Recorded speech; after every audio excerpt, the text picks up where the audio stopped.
In this video, we're looking at the long-range outlook as we head through September. We'll show you what's in store for the rest of the month, some of the new data that's coming in, and we're going to look at what's happening across the northern hemisphere. Below normal temperatures continue across a good part of the central and eastern U.S., at least around the Great Lakes, but that changes heading into next week. I want to show you what's happening also up around the Arctic. Some cold air starting to build back over Siberia. That's going to help with some of that snowpack that's going to build as we head into late September into October. At least it's going to start getting cold there. This is a look over Alaska. There is some snow that's falling, but look, it's melting and really not sticking around. But I think as the weather pattern starts to shift up, clearly that will change. As the days get shorter, the sun angle gets lower, and we start to really cool off the northern hemisphere. Each week, we take a look on this channel at some of the newest data that's coming in on how that could impact winter. I'll put a link below in the description so you can check out this week's outlook, and a new one's coming this week, so make sure you subscribe and come back. If you're brand new to the channel, a lot of you are. Thanks for coming over. Thousands of you have subscribed just over the last couple of weeks. Welcome, I'm Travis. I used to be a chief meteorologist many years ago on TV, but I've been out of that business. But once you're a meteorologist, you're always a meteorologist. And if you're a weather geek like me and you like following this stuff, come back and join the community. Here's where we are right now in the upper levels. I want to show you the change that's going to be taking place as we look at this long-range outlook over the coming week. Clearly, we're losing that troughiness across the Great Lakes in the east. We start to develop a trough across the west too as this upper low swings in. That drops some cooler weather into the west coast. And then we're going to see a pretty decent low swing into parts of Alaska. That's going to bring some unsettled weather here. A decent ridge starts to build also as high pressure sets up across Texas. That's going to warm our temperatures up. So I think we're in for another heat wave as we start to get toward the end of this week into the coming weekend. However, across the east, especially right here along the coast, this is the ensemble guidance. A lot of that's pointing toward a bit of a trough here. That's good news if we're watching for tropical activity. That would keep anything out to sea, but it's going to keep things a little bit cooler than average. And then we start to warm up again, I think, across the upper Midwest into parts of the Great Lakes.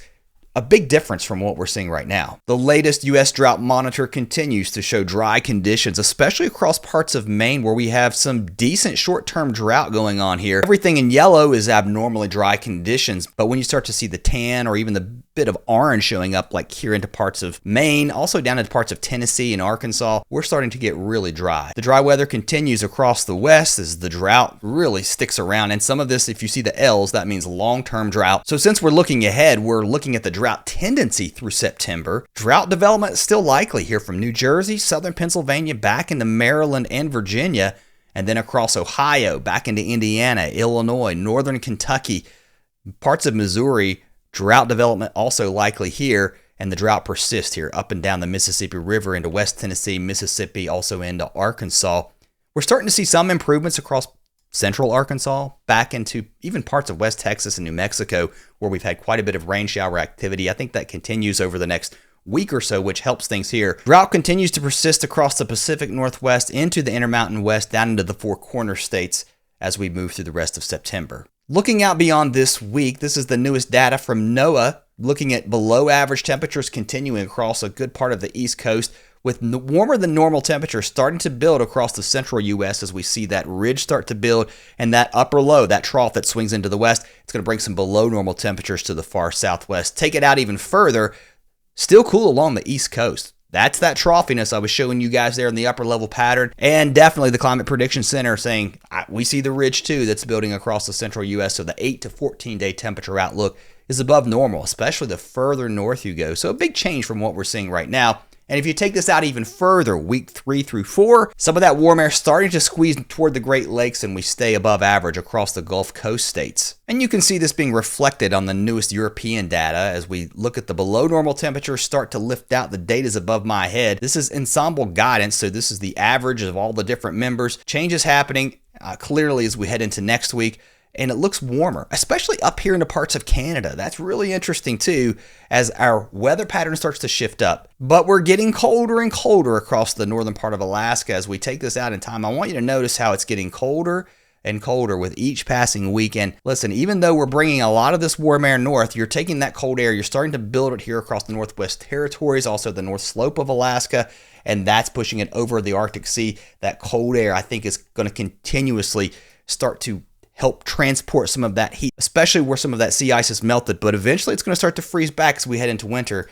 and the cold grip starts to take place across the northern hemisphere. Here's where we are right now. Let's look at the long-range precipitation day by day. We've got more rain across the northeast as we head into Sunday, into Monday. That starts to change. Here's a wider look. This is a pretty broad area of high pressure that will extend really from the plains all the way into the northeast. It's going to continue to nudge into the northeast, also push down into the south. It'll dry conditions out from the Carolinas back into Tennessee, Mississippi, even Arkansas. And then rain chances starting to increase on the backside of this high. Moisture starts to increase out ahead of our next wave that starts to kick into the plains. So we'll see rain chances increasing for Wisconsin, back into Minnesota, down into Iowa, Kansas, once we move toward the middle part of the week, or at least by Tuesday into Wednesday. Stays active across the west too, with this trough moving in, so showers increasing across the west coast. Showers and storms still into the afternoon, into the mountains as we head into Wednesday as that moisture persists across the Rockies. Heading into Thursday, a large area of high pressure setting up just to the south of the Hudson Bay here, up into Canada. That's going to start to pump some cool air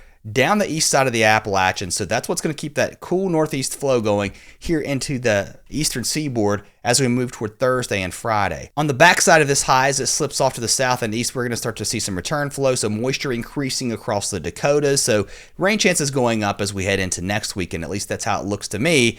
And this weather pattern continues, and that's why when we looked at the beginning of this video with this high, that the drought is likely going to persist into parts of the northeast, also in other areas where it continues to stay dry. Ohio, we've talked about this, back into Missouri, all the areas in between northern Kentucky. And this is not crazy abnormal. If you think about it, September is usually one of the driest months of the year, especially for many of these areas, and that's not helping the drought conditions. As we head into next week, I still think you have to watch what's happening here in the Gulf, also the Caribbean. The National Hurricane Center has really squelched the idea of, what are they calling this? AL91 from developing as it moves into some unfavorable conditions. But it's the time of year as these fronts drop south. Any type of disturbance has to be monitored closely. And then we're looking really far out now, right? We're pushing the European beyond really what could be expected to be correct. But to me, it looks very, very September-like. Let's look at these actual temperatures as we go through the upcoming week. Lows will still be cool around the Great Lakes into the northeast. 40s during the morning hours, especially into Monday. Monday could be quite chilly here into the northeast. Temperatures, though, warming up nicely into the afternoon. And each and every day, we start to see this air mass modify. And if anything, I would say that the heat starts to build back, especially here across the lower Mississippi Valley into Arkansas and Missouri. We could be looking at 90s in some of these areas as we move toward the end of the week. So some pretty decent changes on the way across this part of the country. Let's move back into the plains as we move through the weekend. This cool air pushing south into Texas will start to warm up. Another cold morning, I think, on Sunday. We've got 30s showing up across parts of Minnesota. I think even parts of North Dakota and Wisconsin potentially dropping into the 30s in some areas. Another decently pleasant day. We're talking about 60s and 70s, pretty far south too, even into Oklahoma. But that changes as we head into next week. Temperatures warming back up into the 80s. Eventually, 90s return into Texas. You know it wouldn't last. We're into September still. And then as we get toward, say, Thursday, that heat we talked about in the lower Mississippi Valley also extends back into the Red River Valley into Oklahoma. We'll be near 90 again from Dallas up to Oklahoma City, at least into the upper 80s. By the time we get into the late part of this upcoming week, and across the west. Big changes across the Pacific Northwest. Highs not nearly as hot as what we've seen lately. It will start to warm up some, though, as we head into Sunday into Monday, back into the 80s for Monday. And by the time we get into Tuesday, we could be looking significantly different as we're dealing with more showers moving into this part of the country. We stay hot across the deserts, still in the triple digits here across parts of Arizona, Southern California, in all of the typically hot places. So there's a quick look at the trends over the next couple of weeks. We're also looking ahead to winter. As I mentioned, each week we do an update. If you haven't seen the one from this week, here it is. Check it out. I'll see you over there. And remember, subscribe. Another one's coming this week. Thanks for all your support, guys. See you next time.